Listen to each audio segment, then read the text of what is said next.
일단 북한의 대외 관계 측면에서의 북한의 올 한 해 전망을 하고요. 우선 올 한 해 여러분들도 잘 아시다시피 정말 많은 일이 있을 것 같습니다. 그만큼 불확실성이 매우 커지는 한 해가 될 것이다. 물론 이 시발점은 20일 출범하는 도널드 트럼프 행정부 2기가 되겠죠. 우리가 이미 2016년, 17년, 20년까지의 트럼프 1기를 경험을 했습니다만 그 기간 동안 굉장히 많은 일이 있었고 특히 북한과 미국 간의 관계에서는 전무후무한 정상회담이 사실상 3번 열리는 경험을 한 바가 있습니다. 그래서 많은 사람들이 트럼프가 다시 귀환했을 때 앞으로의 미국 관계는 어떻게 될 것이냐라는 것에 많은 관심을 갖고 분석들이 이미 진행되고 있다. 더불어서 그때 상황과 지금과는 좀 변화가 있다고 생각합니다. 잘 아시다시피 미국과 중국 간의 갈등이 훨씬 더 첨예화돼 있고 특히 러시아 우크라이나 전쟁에 이미 북한군이 파병이 돼 있는 상황들은 2018, 19 당시에 있었던 한반도 평화 프로세스 안보 환경과는 매우 차별화된다. 그런 연결된 것들을 어떻게 한 올 한 올 풀어나가느냐가 올 한 해 매우 중요하다고 생각이 되고요. 그렇지만 그 푸는 과정이 또 그렇게 녹록하거나 쉬워 보이지는 않습니다. 올 한 해 2025년 펼쳐질 그런 세계의 변화와 또 특히 북한이 과연 그것을 어떻게 대응하고 또 북한이 어떤 전략을 갖고 갈 것인가 조심스러운 예측을 시작해 보겠습니다. 북한이 7기 5차 전원회의 이후부터 매해 연말에 전원회의를 엽니다. 이번에 8기 11차 전원회의가 열렸고 그 전원회의를 통해서 한 해를 자신들이 정리하고 그 다음 해에 무엇을 할 것인지를 발표하죠. 때로는 1월 달에 그 최고인민회의가 열리니까 거기서 김정은 총비서가 시정연설을 하기도 합니다. 아직까지 오늘 촬영하는 이 순간 제가 그 최고인민회의 시정연설은 보지 못한 상황이 돼서요. 그 부분을 빼고 말씀을 드리겠습니다. 연말에 있었던 전원회의에서는 여러 가지 상황들이 변수가 있었습니다만 2023년 11월에 있었던 그 전원회의와는 좀 상당한 차별화가 된다. 그 당시에는 굉장히 자세한 내용들이 있었고 아마도 여러분 여전히 기억하실 적대적 두 국가론이 거기서 공포가 됐었죠. 그렇지만 작년 12월에 있었던 8기 11차 전원회의에서는 상당 부분 그간의 전원회의와는 다르게 내용이 그렇게 많이 나오지는 않았습니다. 나름대로 자신들의 어떤 전략을 일부러 좀 모호하게 가져간 부분이 있고 또 한국의 정치 상황이 안 좋으니까 그 정치 상황에 대해서는 일부러 그런 자신들의 입장을 안 밝힌 그런 측면도 있어 보입니다. 중요한 것은 그럼에도 북한이 갖고 있는 기본적인 세계를 바라보는 질서, 그들의 세계관은 변하지 않았다라는 것이죠. 그러니까 작년 연말 8기 11차 전원회의에서 있었던 김정은의 발언 중에 여전히 이런 표현들이 나옵니다. 자주 세력권 대 패권 세력권이라는 얘기죠. 김정은이 신냉전이라는 표현을 쓰지는 않습니다. 2021년에 처음 썼고 22년까지 쓰다가 23년 넘어서부터는 최소한 김정은의 연설에서 신냉전이라는 얘기 나오지는 않습니다. 왜냐하면 거기에 대해서 중국이 굉장히 불편함을 갖고 있는 것이 여러 차례 확인이 되거든요. 중국은 공식적으로, 공개적으로 또 비공개적으로도 마찬가지입니다만 자신들은 이 신냉전의 진영주의에 결연히 반대한다는 얘기를 합니다. 이것은 미국, 특히 바이든 행정부가 가치 외교를 추구하면서 중국이라는 국가를 공산주의 국가로서 또 하나의 권위주의 국가로서 분리하는 것을 뭔가 대응하는 형태로 중국이 갔기 때문에 거기에서 이런 냉전과 진영주의를 반대했죠. 그런 것을 아마도 김정은은 충분히 염두에 두고 있기 때문에 신냉전이라는 표현을 쓰지는 않습니다만 결국 북한이 원하는 것은 사실상 미소의 냉전 시기와 유사한 진영이 구축되는 거죠. 당연하지 않겠습니까? 그런 진영이 구축돼야 북한은 그 안에서 북한과 중국과 러시아, 요즘은 이란까지 얘기를 합니다만 그런 국가와의 하나의 진영을 구축돼서 더 이상 북한이 이런 국제사회의 외톨이나 국제사회의 불량 국가가 아니라 진영의 핵심적인 주축 국가로서의 역할을 한다. 그럼 북한으로서는 당연히 바라고 희망하는 상황이다. 이번에도 그렇기 때문에 신냉전이라는 표현이 나오지는 않았습니다만 사실상 이런 진영주의를 강조하는 내용은 김정은의 연설에 포함되어 있습니다. 그렇다면 이런 신냉전은 아니더라도 북한이 원하는 수준의 진영이 구축 가능할지 이제 그 부분이 핵심 중에 하나라고 생각을 하는데요. 그렇게 썩히 쉬워 보이지는 않습니다. 좀 좁혀서 말씀을 드리면 이 신냉전이 구축되기 위해서는 결국 미중 관계가 관건이죠. 특히 트럼프가 중국에 대해서 매우 강경한 조치와 정책을 이미 예고한 상태이기 때문에 트럼프가 출범한 이후에 미국과 중국 관계가 어떻게 되느냐에 따라서 냉전의 진영주의가 다시 구축되느냐 안 되느냐가 저는 판별이 난다라고 생각합니다. 현재 시점에서 미중 관계는 한 두 가지 예측이 되고 있는데요. 하나는 트럼프 일기 행정부의 말미에 시작된 트럼프의 이른바 이데올로기 전쟁이죠. 당시에 마크 폼페이오 국무장관이 중국을 파산한 전체주의 국가다라고 얘기를 하면서 더 이상 시진핑을 영어로 프레지던트라고 부르지 않고 공산당 총석이라고 부르면서 일종의 이데올로기 전쟁을 시작을 했습니다. 그러면서 여러분들도 잘 아시는 이런 디커플링을 이제 본격적으로 더 이상 중국과는 이 공급망을 비롯해 세계 경제적인 측면에서도 완전히 분리를 시도하겠다라는 그런 이데올로기 전쟁을 걸어왔었죠. 그래서 트럼프 2기에서도 여전히 그런 식의 이데올로기 전쟁이 시작될 가능성이 있다라는 것이 하나의 예측이고, 또 하나의 예측은 트럼프 1기 행정부 때도 트럼프가 가장 강조한 것은 중국이 미국에게 가지고 가고 있는 아주 그 막대한 재정 흑자의 문제였습니다. 무역 불균형의 문제였죠. 그래서 관세 전쟁을 계속 걸면서 나중에는 중국과 합의를 해서 중국이 상당한 액수의 미국산 물품을 사줌으로써 무역 불균형을 사실상 좀 조정하는 합의를 맺었는데요. 여러분 아시다시피 트럼프라는 인물은 이 거래로 모든 것을 얘기하고 그것을 통해서 미국이 이해를 훨씬 더 증진시키려고 하는 그런 면이 있죠. 그런 측면에서 중국 때리기를 하되 중국이 일정 수준 미국의 경제적인 이익을 보존해주면 더 이상 가치를 활용한 그런 전쟁은 오히려 안 할 가능성이 있다. 트럼프가 그런 거래 비용적 생각을 갖고 있는 일종의 사업가이기 때문에 이 두 가지 얘기가 되고 있습니다. 어떻게 될지는 우리가 좀 조심스럽게 예측을 해야 된다라고 판단이 됩니다만 저는 후자의 가능성이 좀 더 있지 않을까. 우리 동아시아연구원의 이사장으로 계시는 하영선 이사장께서 올해 전체 전망을 했습니다만 그 전망의 내용을 보면 거래 비용적 갈등 관계가 미중 관계가 될 것이다 라고 예상을 하셨습니다. 저도 거기에 동의하는 편이고요. 그렇다면은 북한의 입장에서는 좀 어려워질 수가 있죠. 미국과 중국이 오히려 이데올로기적인 갈등이 강화될수록 북한의 입장에서는 움직일 공간이 생깁니다. 그렇게 되면 중국은 본인이 원하든 원치 않든 일종의 진영을 구축해야 되고 그 진영에 들어올 국가 중에 하나는 역시 북한이 되고 또 하나는 러시아가 될 가능성이 있고 그런 틀 안에서 움직일 수 있는 공간은 북한이 훨씬 넓어진다라는 것이죠. 그렇지 않을 경우에 말씀드린 것처럼 일정 수준 미국과 중국이 서로의 관계를 조정하고 관리하고 안정적으로 간다면 북한의 입장에서는 이 중국에게 원하는 것만큼의 진영을 구축해서 그 안에서 원하는 만큼을 받아들이면 쉽지 않다라고 생각합니다. 작년 한 해 또 재작년도 비슷합니다만 북한과 중국과 북한과의 관계가 편치 않은 것은 여러 형태로 확인이 됩니다. 특히 작년 같은 경우에는 북한과 중국이 국교를 수립한 지 75주년인데 사실상 아무것도 안 했다라고 보는 게 맞죠. 예를 들어서 작년 6월 같은 경우에는 블라디미르 푸틴 러시아 대통령이 평양을 방문해서 북한과 러시아 국교 75주년을 성대하게 기념을 했는데 거기에 비해서 북한과 중국과의 기념의 수준은 매우 낮았다. 역시 북중 간의 관계는 편치 않다라는 것이 있고요. 중국의 입장에서는 어쨌든 러시아 우크라이나 전쟁에 파병한 그 북한이 불편한 것이고 유럽 국가의 관계를 잘 가지고 가야 미국과의 전략적 경쟁에서 자신들을 좀 지지할 수 있는 세력을 구축할 수 있기 때문에 그런 면에서 유럽의 안보를 위협하는 러우 전쟁에 북한이 파병한 것에 대해서 일정 수준 거리를 두려고 하는 모습은 있다. 말씀드린 것처럼 신냉전의 진영주의를 외치는 김정은이 불편함도 있고요.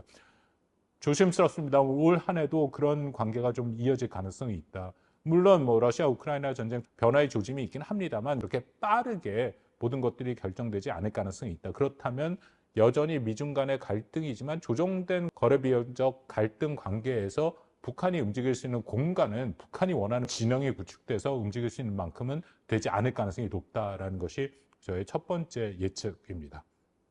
두 번째는 러시아와 우크라이나 전쟁이죠.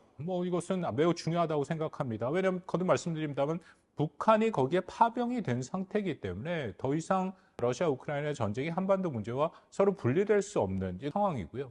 여러분 아시다시피 트럼프 당선인이 그 대선 기간 내내 했던 공약 중에 하나가 자기가 대통령이 되면 물론 뭐 24시간 내에 러시아와 우크라이나 종전을 하겠다라고 했는데 그건 뭐 불가능한 일이라고 판단이 됩니다만 그만큼 러시아와 우크라이나 전쟁에 대해서 큰 대외 정책의 비중을 갖고 해결해 보려고 하겠다라는 것은 분명해 보입니다.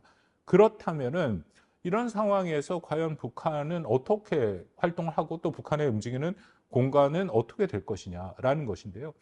러시아 우크라이나 전쟁의 종전은 매우 힘들다 생각되고 정전이나 휴전 정도가 가능하다고 생각합니다. 요즘 많이 나오는 얘기 중에 하나가 동결 분쟁이라 해서 현재 러시아와 우크라이나가 점령하고 있는 그 영토를 기준으로 해서 뭔가 휴전 협정이 이루어질 가능성이 있다. 뭐 이 모든 것들이 우크라이나한테 썩히 유리한 것은 아닙니다. 또 최근에 쿠르스크 지역 북한군이 파병이 돼 있고 러시아가 점령했던 그 지역의 상당 부분을 다시금 러시아가 북한의 도움을 받아서 탈환하고 있다라는 이제 그런 뉴스들도 나오고 있습니다. 근데 저는 중요한 게 북한이 러시아 우크라이나의 전쟁에 파병을 해서 과연 그들이 기대한 만큼의 반대급부를 얻었느냐. 저는 상당히 이 부분에 대해서 의구심이 듭니다. 좀 큰 틀에서 말씀을 드리겠습니다. 왜냐하면 러시아라는 국가 자체가 이 우크라이나 전쟁을 시작함으로써 그들의 국력이 훨씬 더 약해지는 모습이 분명히 확인이 됩니다. 올 한 해 아마도 러시아 국민 총생산에서 국방비로 사용될 그 전체적인 퍼센테이지가 40%가 넘을 가능성이 높고요. 이미 러시아는 9% 이상의 인플레이션을 경험하고 있는데 그렇다면 더 인플레이션이 될 가능성이 있다라는 것이 내부 경제적인 문제입니다. 그리고 러시아의 경제 규모라는 게 우크라이나 침공하기 이전의 상황에서 한국과 그렇게 차이가 나지 않았습니다. 국방비의 그 사용하는 수준도 물론 지금은 전쟁을 하고 있으니까 뭐 한국의 한 2배 정도로 알려지고는 있는데 그거는 특수한 상황이고 근데 그 정도의 군사력과 경제력을 가진 러시아가 과연 세계 최강대국으로서의 역할을 계속 할 수 있을 것이냐에 대해서는 상당히 의구심이 됩니다. 물론 러시아가 핵을 보유하고 있는 군사 강국은 맞긴 하지만 핵만 갖고 자신들이 세계 최강국으로서의 역할을 할 수 있냐 저는 상당히 의심이 들고 있고요. 특히 이 러시아 우크라이나 전쟁이 조정되고 끝나는 상황에서 러시아 입장에서는 가장 큰 자신들의 경제적인 파트너이자 시장인 유럽을 잃게 될 가능성은 매우 높습니다. 이미 유럽은 러시아산 천연가스라든지 그런 것들을 사용하지 않은 지 오래됐고요. 여러분들 잘 아시는 러시아의 국영기업이죠. 가스프롬 같은 경우에는 러시아의 국부의 상당 부분을 책임지는 대표적인 천연가스와 원유를 생산하는 그런 기업인데 러시아 우크라이나 전쟁 이후에 전체적인 매출이 40% 이상 줄었고 특히 2020에서 23년 넘어오는 그 시점에서는 50%까지 그들의 수입이 줄었다라는 것이 확인이 되고 있습니다. 그렇다면 러시아의 경제력은 앞으로 전쟁이 끝난 후에 유럽과의 관계는 복원되기 매우 힘든 상황에서 점점점 쪼그라들 수밖에 없는 상황이다라는 것이죠. 오바마 대통령이 이런 얘기를 했었는데 러시아는 더 이상 세계 최강대국이 아니라 지역 강국으로 남을 것이다. 저는 이런 상황과 이런 현상이 훨씬 더 빠르게 진행될 가능성이 있다라고 생각합니다. 그렇다면 북한이 과연 러시아와 이렇게 밀착을 하면서 또 북한에 있는 젊은 청년들을 전장으로 몰아넣으면서까지 그들이 기대했던 것을 과연 얻을 수 있을 것이냐. 러시아가 또 그것을 줄 만한 그런 능력이 있을 것이냐에 대해서 상당한 의구심이 들고 있다. 특히 북한의 입장에서 러시아로부터 받을 수 있는 가장 또 중요한 것은 북한이 현재 저는 완성하지 못했다고 생각하는 이 핵에 관련된 기술들이죠. 예를 들어서 대륙간 탄도미사일에 필요한 다탄두탄이라든지 재진입 기술, 또 북한이 지난 2021년 8차 당대회 때 공언한 국방발전 5개년의 핵심 사업 중에 하나인 핵 추진 잠수함 같은 것들, 그런 기술들을 원할 텐데 저는 러시아가 그런 기술을 줄 가능성이 매우 낮다라고 생각이 됩니다. 소련 시절부터 그런 민감한 기술은 동맹국 우호국한테 러시아가 주질 않았고요. 더군다나 러시아와 우크라이나 전쟁을 종전하겠다라는 그런 트럼프가 있는 상황에서 만약 그런 기술을 준다면 그 기술들은 북한이 미 본토를 타격할 수 있는 그런 능력을 확보하는 기술들이기 때문에 이것은 트럼프의 미국의 입장에서는 굉장히 큰 위협이 되는 것이죠. 그렇다면 다시금 러시아를 적대시할 수밖에 없기 때문에 러시아가 그런 선택을 할 가능성은 매우 낮다. 그러면 과연 북한이 반대급부로 얻을 수 있는 것이 무엇이냐. 뭐 이미 얘기가 좀 나왔습니다. 원유, 식량, 비료 같은 것이고 또 파병함으로써 일종의 현금을 받을 수는 있겠지만 그것이 북한이 원하는 수준의 어떤 경제 발전이라든지 북한이 원하는 수준의 군사적인 성취를 얻는 것과는 굉장히 차이가 나고 있고 또 북한이 원하는 이 국제사회에서 고립을 탈피하는 것도 러시아와 함께 묶여서 오히려 국제사회에서의 불법성이 훨씬 강화되는 그런 효과를 보고 있다고 생각이 됩니다. 그래서 저는 북한의 김정은이 러시아와 이런 밀착을 한 것은 상당한 패착이라고 생각을 합니다. 마지막으로 세 번째, 여러분들 제일 관심 많고 많이 얘기가 나오는 과연 트럼프가 김정은을 만날 것이냐. 북한과 미국과 북한의 협상 가능성인데요. 저는 그렇게 쉽게 만날 것 같진 않다라는 생각이 강하긴 합니다. 왜냐하면 트럼프 입장에서 현재 가장 중요한 것은 러시아 우크라이나 전쟁 그리고 중동 사태를 해결하는 것이죠. 이것은 공화당 정강 정책에도 나와 있고 트럼프의 발언에서도 확인이 됩니다만 그것이 분명하게 미국 트럼프 행정부 2기의 대외 정책의 우선순위인 것은 맞습니다. 그것에 비해서 북한 문제는 순위가 좀 떨어지죠. 다만 문제는 뭐가 있냐? 아까 말씀드린 것처럼 2018, 19와 다른 게 이런 러시아 우크라이나 문제에 북한이 다 서로 얽혀 있다는 겁니다. 러우 전쟁을 종전하고 정전을 하기 위해서는 사실 파병된 북한군 문제를 해결해야 된다. 그렇다면 트럼프가 이 대선 기간 때 공언한 것처럼 일정 수준 김정은과의 뭔가 대화 채널을 복원할 가능성은 좀 있어 보입니다. 그레넬 전 주 독일 대사를 임명했다든지 알렉스 원 같은 사람들을 임명한 것을 보면 그 채널을 좀 유지하려는 그런 모습은 보인다. 그렇지만 그 채널을 복원하는 거랑 2018, 19처럼 직접적으로 본인이 시간과 노력과 정치적 자산을 동원해서 김정은을 직접 만나는 정상회담을 하는 것과는 굉장히 다른 얘기죠. 그래서 저는 1차적으로 러시아와 우크라이나 전쟁을 해결하는데 북한이 일종의 방해자로서의 역할을 하지 못하도록 막는 것에 우선할 가능성은 있다라고 생각을 합니다.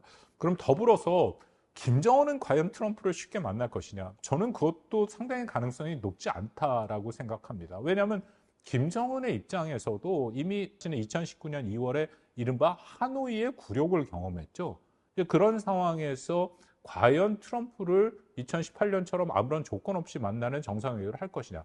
그렇지 않다고 생각합니다. 그때에 비해서 북한은 일단 자신들의 2018, 19년에 일종의 자신들의 실패, 패착에 대해서 나름대로 분석을 했고 가장 큰 패착의 이유로 자신들의 핵 능력이 충분히 고도화되지 않았다라는 판단을 했다라고 생각을 합니다. 이것은 2020년 7기 5차 전원에 의해서 정면 돌파전을 선포하면서 나오는 내용들인데요.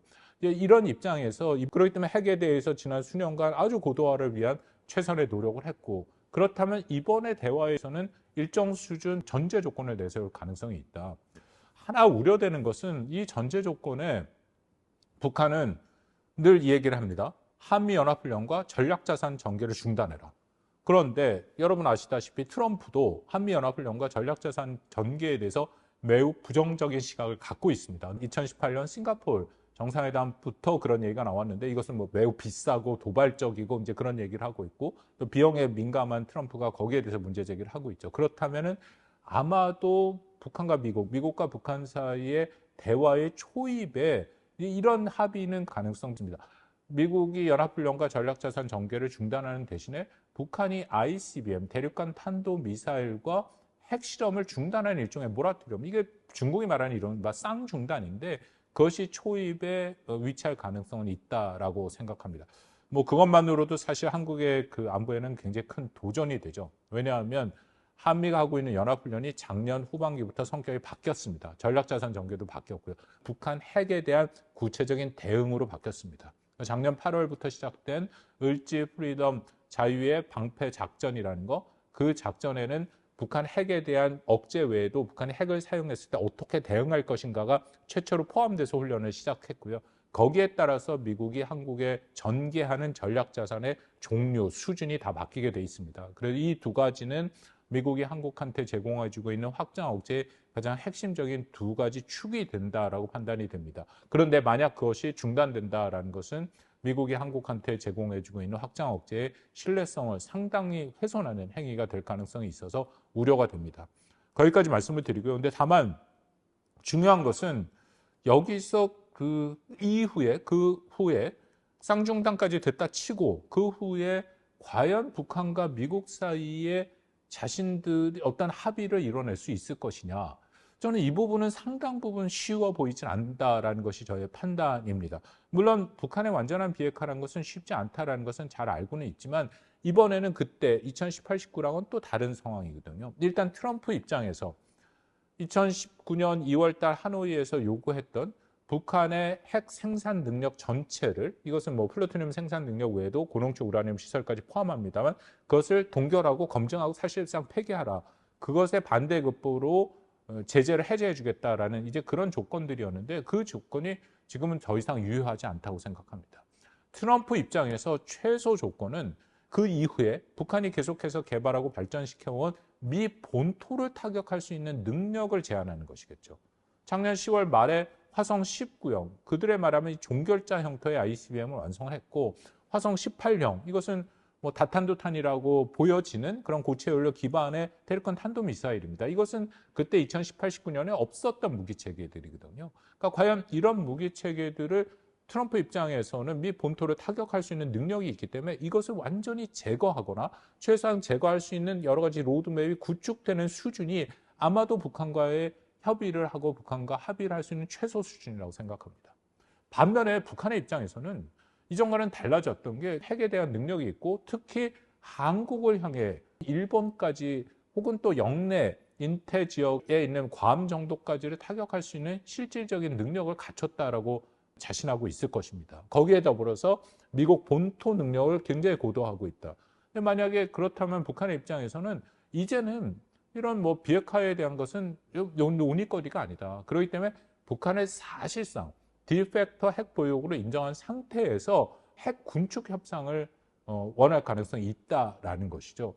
핵 군축 협상이라는 것은 기존에 있는 핵을 둔 상태에서 일부만을 없애는 것이고 또 하나 북한이 이전과는 다르게 보는 게 북한이 미북 간의 관계를 개선하거나 한반도 평화체제를 갖고 자신의 비핵화와 연계해서 싱가포르 합의가 나오는데 이제는 그러지 않을 가능성이 크다라는 겁니다. 오히려 북한은 당당하게 자신들은 미국을 자신들의 적대국으로 놓고 적대성을 가진 국가끼리 서로가 핵을 통제하고 안정적으로 관리하고 불필요한 오해와 불신으로 인해서 원치 않은 핵전쟁으로 발전하는 것을 막겠다. 무슨 말씀을 드리냐면 냉전 시기에 미국과 소련이 했던 그런 형식의 핵 군축을 얘기하는 거죠. 군비 통제를 얘기하는 겁니다.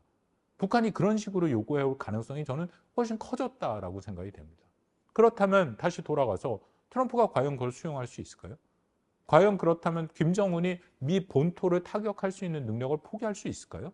만약 포기하게 된다면 자신들의 핵 능력은 이 한반도와 영내로 굉장히 제약될 수밖에 없는데 그 능력만을 갖고는 과연 자신들의 정치 군사적인 목적을 달성할 수 있을까? 굉장히 어려운 일이라고 생각합니다. 일례로 만약에 북한의 핵이 그 정도 수준에 머문다면 미국이 한국에 대해서 확실한 확장 억제만 보존된다. 바이든 행정부터 계속 얘기 나오는 게 북한이 핵을 한 발이라도 쏘면 이것은 정권의 종말이다. 물론 미국은 그만을 할 수 있는 능력이 충분히 있습니다. 그것만 유지된다면 북한의 핵의 효용성이라는 것은 굉장히 낮아지는 것이죠. 북한이 핵을 한 방 쏘면 자신의 정권의 종말인데 그걸 쉽게 핵을 쏠 수 있겠습니까? 그것을 보존하기 위해서는 미 본토를 타격할 수 있는 능력을 여전히 개발해야 되는데 트럼프는 그것을 인정할 수 없다. 가장 핵심적인 문제라고 생각합니다. 그렇다면은 뭐 설사 협상이 시작이 되더라도 미국과 북한 사이의 협상은 굉장히 어려워질 수밖에 없는 것이고 여전히 미국은 북한에 대해서 확실하게 확증 보복 능력을 갖고 있다라는 것은 분명합니다. 그래서 북한의 핵이라는 것은 여전히 효용성이 상당히 제한될 수밖에 없다라는 것이 저의 판단입니다. 오늘 세 가지 말씀을 드렸습니다. 2025년 김정은이 맞이하는 새로운 한 해도 저는 이 세계 정세나 환경이 결코 북한의 김정은에게 녹록하거나 만만하다라고 생각지는 않습니다. 러시아에 베팅한 김정은의 이것은 패착이라고 생각하고 트럼프의 미국이 그렇게 호락호락하지 않고 여전히 핵에 대한 억제 능력을 확실히 갖고 있다는 것도 하나 있고요. 또 미중 간의 갈등도 북한이 원하는 진영주의로 빠질 그 정도의 수준까지는 저는 쉽지 않다라고 생각을 합니다.